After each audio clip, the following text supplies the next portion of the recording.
Bonjour à tous les amateurs d'art et passionnés d'histoire de personnages qui ont marqué l'histoire. Aujourd'hui, nous entrons dans l'univers d'une icône immortelle, une reine du cinéma français, qui a conquis le monde entier par sa beauté froide et son talent exceptionnel. Catherine Deneuve. Pour découvrir des voyages émouvants, des histoires de résilience et un art intemporel, abonnez-vous à notre chaîne pour ne rien manquer.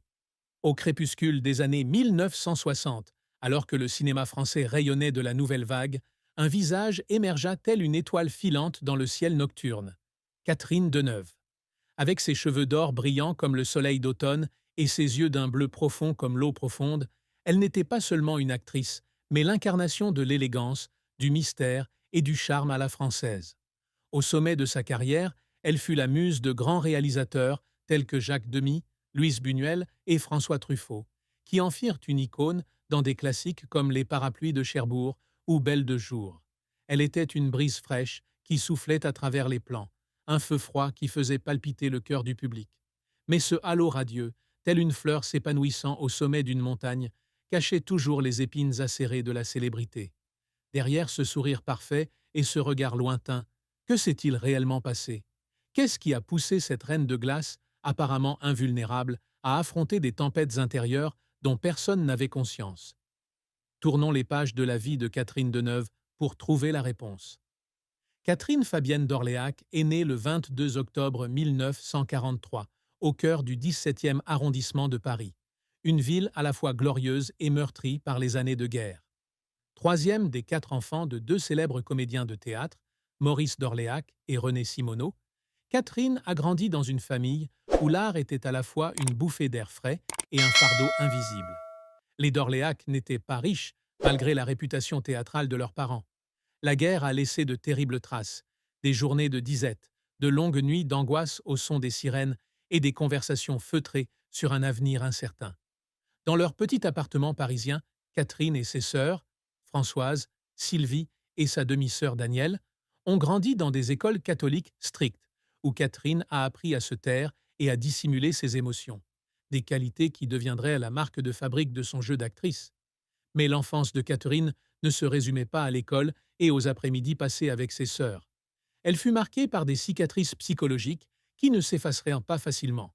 Son père, Maurice, était un homme strict, souvent en déplacement professionnel, laissant sa mère, Renée, s'occuper de la famille. Renée, avec sa voix douce et son regard, patient, était une source d'inspiration pour Catherine, mais aussi une pression pour se montrer à la hauteur des attentes d'une famille d'artistes. Catherine, timide aux cheveux bruns et aux grands yeux, se sentait souvent éclipsée par sa sœur aînée Françoise, d'un an son aînée et toujours aussi radieuse. Françoise, avec son énergie débordante et son désir de devenir actrice, était le centre de l'attention, tandis que Catherine se tenait discrètement dans l'ombre, rêvassant de tableaux et de livres plutôt que d'être sous les projecteurs. Le manque n'était pas seulement matériel, mais aussi émotionnel. Catherine a dit un jour qu'elle se sentait souvent seule, même entourée de ses proches. Elle trouvait du réconfort dans des petits boulots, aider sa mère à faire le ménage, lire dans un coin de la pièce, ou même travailler comme messagère pour les théâtres où travaillaient ses parents.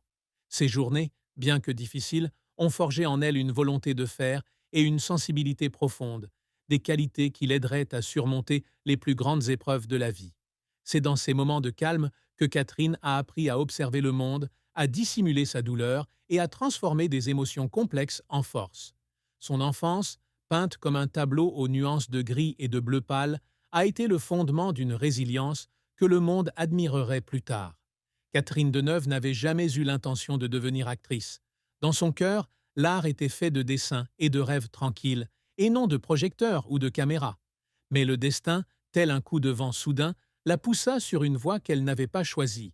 En 1957, à l'âge de 13 ans, Catherine fit sa première apparition devant la caméra dans un petit rôle dans Les Collégiennes, un film léger où elle partageait l'affiche avec sa sœur Sylvie.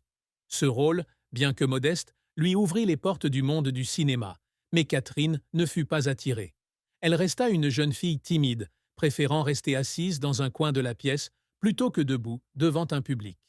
Tout changea lorsque sa sœur Françoise, toujours brillante et ambitieuse, la convainquit de tenter sa chance au porte-claques en 1960. « Ce n'est qu'un petit rôle, Catherine, dit-elle avec un sourire qui rendait tout facile. C'est Françoise, avec son énergie explosive et son amour intense du jeu d'acteur, qui fut son premier mentor, qui la fit sortir de sa timidité.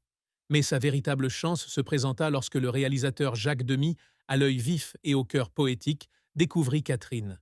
En 1964, il la confie au Parapluie de Cherbourg, une comédie musicale haute en couleurs sur l'amour et la séparation. Le rôle de Geneviève Emery, une jeune femme au cœur brisé et au cœur brisé par un mariage sans amour, semblait écrit pour Catherine. Teinte en blond à la demande du réalisateur Roger Vadim, son ancien compagnon, Catherine interpréta le rôle avec un naturel étonnant. Le film remporta non seulement la Palme d'Or au Festival de Cannes, mais la rendit également célèbre dans le monde entier. Elle devint un symbole de la beauté, de l'élégance et de la tristesse silencieuse à la française. Mais le chemin vers la gloire fut semé d'embûches. Catherine dut faire face à des regards sceptiques, à des murmures la traitant de simple beauté sans talent. Elle travailla sans relâche, apprenant à jouer son rôle, à laisser sa voix et ses yeux raconter des histoires que les mots ne pouvaient pas exprimer. Sa persévérance et sa sensibilité innée l'aidèrent à persévérer, transformant une jeune fille timide en une étoile brillante. Dans les années 1960 et 1070, Catherine Deneuve devint une icône incontournable du cinéma français. Après les Parapluies de Cherbourg, elle fut constamment sollicitée par les plus grands réalisateurs. Son rôle dans Répulsion de Roman Polanski en 1965, où elle se transforma en une jeune femme hantée par des cauchemars psychologiques, stupéfia le monde entier. Catherine, avec son regard froid mais obsédant, livra une performance qui fit froid dans le dos. Ce film consolida non seulement sa réputation, mais aussi son image de reine des glaces, une femme à la fois séduisante et mystérieuse, accessible et intouchable. Mais le véritable apogée eut lieu en 1967 dans Belle de jour, le chef-d'œuvre de Louise Buñuel, où elle incarna Séverine, une épouse noble en quête de libération dans le monde secret de la prostitution. Ce rôle marqua non seulement un tournant dans la carrière de Catherine, mais aussi un manifeste sur la complexité de la psyché féminine, les désirs refoulés et les conflits intérieurs. Le film lui valut une nomination au BAFTA et fit d'elle une icône mondiale. Ce qui distingue Catherine Deneuve, ce n'est pas seulement sa beauté irréprochable, mais aussi sa capacité à transmettre des émotions profondes par son regard et ses gestes. Elle n'a pas besoin de longs traits, une inclinaison de tête, un regard lointain ou un sourire fugace peuvent raconter une histoire. Son style allie sophistication et audace, l'élégance d'une Française et la rébellion d'un esprit libre. Elle n'était pas seulement une actrice, mais une icône culturelle qui a inspiré la mode, l'art et la perception des femmes dans la société.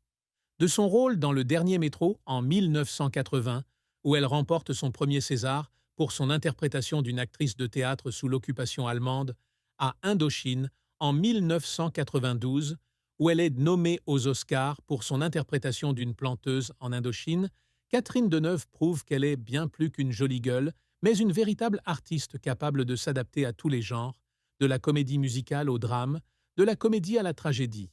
L'influence de Catherine ne s'arrête pas au cinéma. Elle devient la muse d'Yves Saint. Laurent, qui crée ses tenues glamour, faisant d'elle une icône de la mode des années 1970. Elle est l'égérie de Chanel Né 5 et le mannequin de Marianne, symbole national de la France, de 1985 à 1989. Avec plus de 100 rôles au cours d'une carrière de près de 7 décennies, Catherine Deneuve n'est pas seulement une star, mais une légende vivante qui a révolutionné le regard que le monde porte sur le cinéma français et la beauté féminine. Sous cette lumière éblouissante, Catherine Deneuve n'était pas à l'abri des tempêtes.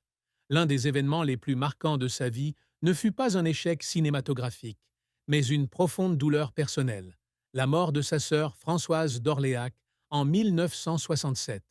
Françoise, que Catherine admirait et aimait, mourut dans un accident de voiture à l'âge de 25 ans, peu après leur première apparition commune dans Les Demoiselles de Rochefort. Cette perte fut comme un coup de poignard dans le cœur de Catherine, laissant une blessure qui ne se referma jamais. Elle parlait rarement de Françoise en public, mais à de rares moments, comme dans le documentaire Elle s'appelait Françoise de 1996, elle révélait une douleur qui couvait encore, comme un feu lent sous une couche de neige. Cette douleur fut non seulement une perte personnelle, mais aussi un choc qui confronta Catherine à la fragilité de la vie, même au sommet de sa carrière. Mais il ne s'agissait pas seulement de tragédies personnelles, Catherine fut également confrontée à des conflits dans l'industrie cinématographique. Dans les années 1970, elle eut un conflit avec le réalisateur Dick Richards alors qu'elle travaillait sur Il était une fois la Légion. Elle décrivit Richard comme une personne difficile, et sa relation tendue avec l'acteur Gene Hackman fit de cette expérience l'un des pires souvenirs de sa carrière. Catherine, d'une personnalité réservée mais déterminée, n'hésitait pas à exprimer son mécontentement lorsqu'elle se sentait traitée injustement.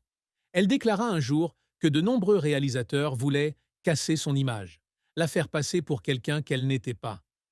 Ils veulent que je sois différente, mais je ne suis pas là pour plaire à tout le monde, déclara-t-elle un jour, la voix pleine de fierté, mais non dénuée d'une pointe de lassitude. Un autre conflit, bien que peu médiatisé, est le combat intérieur de Catherine avec l'image de Reine des Glaces, que le public et la presse lui ont accolée. Elle déteste être qualifiée de froide ou de distante, estimant que c'est une simplification excessive de sa véritable identité. Dans une interview de 2008, elle exprimait sa frustration de ne voir que son apparence parfaite et non ses sentiments profonds complexes. « Je n'ai pas froid, je me protège », a-t-elle déclaré, justifiant les murs invisibles qu'elle a érigés pour échapper à la surveillance publique. La célébrité, telle une cape magnifique mais lourde, s'est faite au détriment de la vie privée et parfois de l'incompréhension.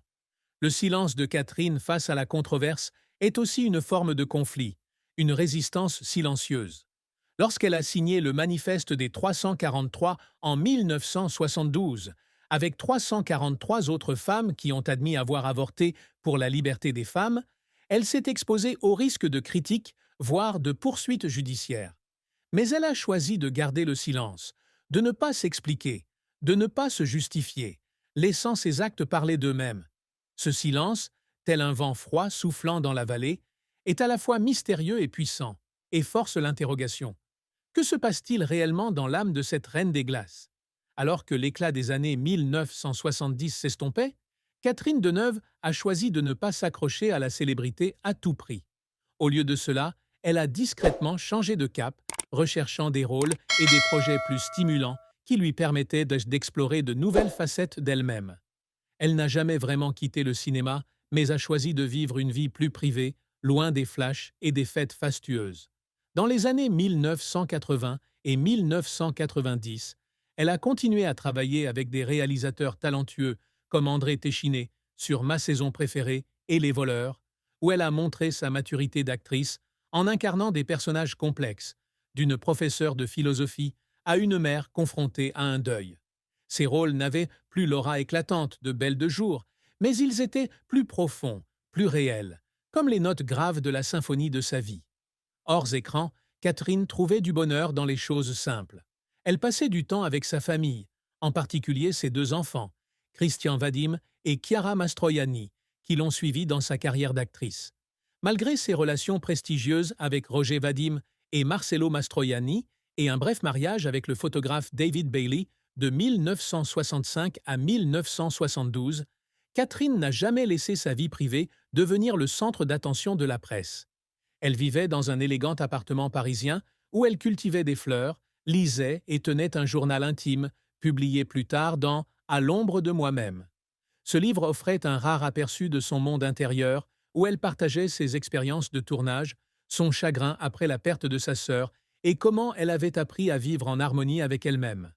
Catherine est également devenue une fervente défenseur de la culture et des arts français.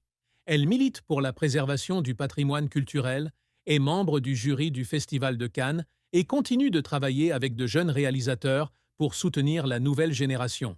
Si sa réapparition n'a pas été remarquée avec éclat, sa présence dans des films comme Potiche en 2010 ou Sage-femme en 2017 témoigne de sa quête constante d'innovation. Elle choisit des rôles qui reflètent sa maturité, d'une épouse à la langue acérée dans Potiche, à une femme confrontée à la maladie dans La Sage-femme. Ces rôles, bien que moins au centre de l'attention, témoignent de sa persévérance et de son amour pour son art. Catherine Deneuve, tel un vieil arbre dans la forêt du cinéma, n'a pas besoin de s'épanouir pour prouver sa valeur. Sa présence est déjà un héritage. À l'aube de ses 70 ans, Catherine Deneuve fait face à de nouveaux défis, non seulement physiques, mais aussi mentaux. En 2019, elle est victime d'un léger accident vasculaire cérébral, AVC, lors du tournage de son vivant, un événement qui bouleverse le monde du cinéma. Mais Catherine, grâce à sa résilience innée, se rétablit de manière étonnante. Elle reprend le travail quelques mois plus tard, comme pour prouver que rien ne pouvait la battre. Cependant, cet AVC lui rappelle que même la Reine des Glaces ne peut échapper aux lois du temps. Elle commence à ralentir, passant plus de temps avec elle-même et sa famille, en particulier ses 5 petits-enfants. « Je n'ai pas peur de vieillir », a-t-elle déclaré un jour lors d'une interview, « mais j'ai peur de perdre ce qui me fait me sentir vivante. » Ces mots, comme une douce brise, ont révélé une Catherine Deneuve plus vulnérable, mais toujours aussi vibrante. Sa santé, bien que affectée, ne l'a pas empêchée de continuer à travailler. En 2023, elle est apparue dans Bernadette, une satire politique, incarnant Bernadette Chirac, l'épouse de l'ancien président français Jacques Chirac. Ce rôle, par sa finesse et son humour, témoignait de son talent intact. Mais derrière les projecteurs, Catherine se heurtait à la question de l'oubli. Dans un monde obsédé par les jeunes stars et les nouvelles tendances, elle percevait l'indifférence d'un jeune public qui n'avait jamais entendu parler de Belle de Jour ou d'Indochine. Pourtant, elle ne cherchait pas à attirer l'attention. « Je n'ai pas besoin qu'on se souvienne de moi », a-t-elle dit un jour. « Je veux juste que mes films soient éternels. » Ce calme, tel la surface d'un lac immobile, dissimulait une vie intérieure profonde et complexe. Le public, et notamment ses fans de longue date, portent toujours une affection particulière à Catherine. À chacune de ses apparitions dans les festivals, comme lorsqu'elle a reçu le Lion d'Or à la Mostra de Venise en 2022, le public se lève et applaudit en hommage à ses contributions. Mais tout le monde ne comprend pas sa véritable nature. Certains ne voient que sa beauté et son élégance, mais ignorent les cicatrices invisibles de la mort de Françoise, des relations brisées, au jour où elle a dû se battre pour protéger sa vie privée. L'héritage de Catherine Deneuve ne se limite pas à ses films, mais à l'image d'une femme restée fidèle à elle-même, malgré toutes les pressions. Elle est la muse du cinéma, un symbole de liberté et de résilience, un feu froid qui a traversé les décennies avec intensité. Son héritage réside également dans ses 2 enfants, Christian et Chiara, qui ont poursuivi le chemin artistique de leur mère, et dans les générations de jeunes réalisateurs qui trouvent encore en elle une inspiration. Catherine Deneuve, telle une étoile polaire, guide non seulement le cinéma français, mais aussi ceux qui osent être fidèles à leur cœur. Catherine Deneuve, derrière son auréole et son titre de Reine des Glaces, est une personne pleine de contradictions et de profondeur. Elle est la jeune fille timide qui a grandi dans l'obscurité de la guerre, l'étoile brillante qui a conquis le monde, la mère, la sœur et la femme qui a affronté la perte et les épreuves avec une résilience tranquille. Elle n'a jamais cherché à plaire à tout le monde, mais a vécu une vie fidèle à elle-même, et c'est ce qui a fait sa grandeur. Nous, son public, lui avons-nous rendu justice? Ou ne voyons-nous que la beauté superficielle, oubliant la douleur, les sacrifices et les rêves qu'elle a portés à la vie dans chacun de ses rôles? Prenons un moment pour réfléchir à Catherine Deneuve, non seulement une icône, mais un être humain, avec ses propres cicatrices et sa propre lumière. Et si son histoire vous touche, cliquez sur la cloche et abonnez-vous à notre chaîne pour continuer à explorer les parcours et les histoires inspirantes de ceux qui ont marqué l'histoire. Ensemble, souvenons-nous, apprenons et célébrons l'héritage intemporel de Catherine Deneuve, de Catherine Deneuve, de Catherine Deneuve.